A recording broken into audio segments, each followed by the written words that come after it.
Hello guys, আসসালামু আলাইকুম। আমি আজকে আপনাদের কাছে নতুন একটা রেসিপি উঠাই ধরতাম।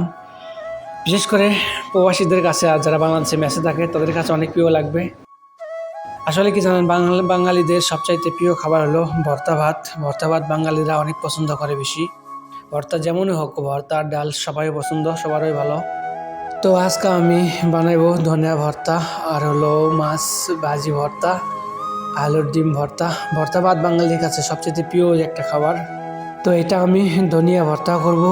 প্রথমে পেঁয়াজ দিয়েছি, রসুন, তারপরে দিয়ে নিয়েছি মরিচ, তারপর দিয়েছি ধনিয়া পাতা, তারপরে একটু সামান্য একটু লবণ, তারপরে দিয়েছি হলো পানি। আপনারা চাইলে এই ধনিয়া ভর্তাটা আপনারা বাসায় ট্রাই করতে পারবেন, দেখবেন অনেক মজাদার।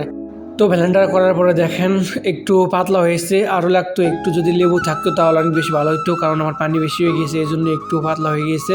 এটা গরম ভাতের সাথে আপনারা খাই দেখবেন, অনেক মজা লাগবে। তো আমি মাছ ভর্তাও করব, এই জন্য মাছটা আগে ভালোভাবে ভাজিয়ে নিতেছি। ভাজিয়ে নেওয়ার পরে সুন্দরভাবে ভর্তা করব। বিশেষ করে আমরা যারা প্রবাসী থাকি, যারা একটু আমরা ডিউটি বেশি করি, তাদের জন্য কম সময়ে ভর্তা ভাত রান্না করতে পারবেন।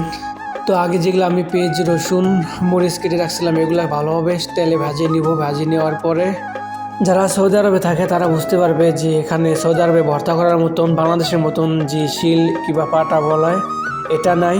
আমরা হলো এই পিতলে এখানে ভর্তা করি, আমরা সব জিনিস এই পিতলের এই জায়গায় ভর্তা করি। আর এখানে ভর্তা করলেও বেশিরভাগ অনেকটাই বেশি ভালো হয় ভর্তাটা।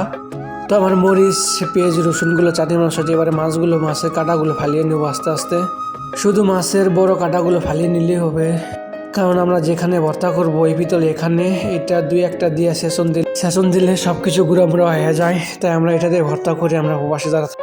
এখন বর্তমানের প্রবাসীর অবস্থা অনেকই খারাপ, ভালো কোনো কাজ কর্ম নেই। যারা নতুন বিষয়ে আসতেছেন তাদের অনেকটাই হলো কাজের সমস্যা, কাজ কাম করতে পারতেছে না, বসে রয়েছে। কোম্পানিতে আছে যারা অনেকেই।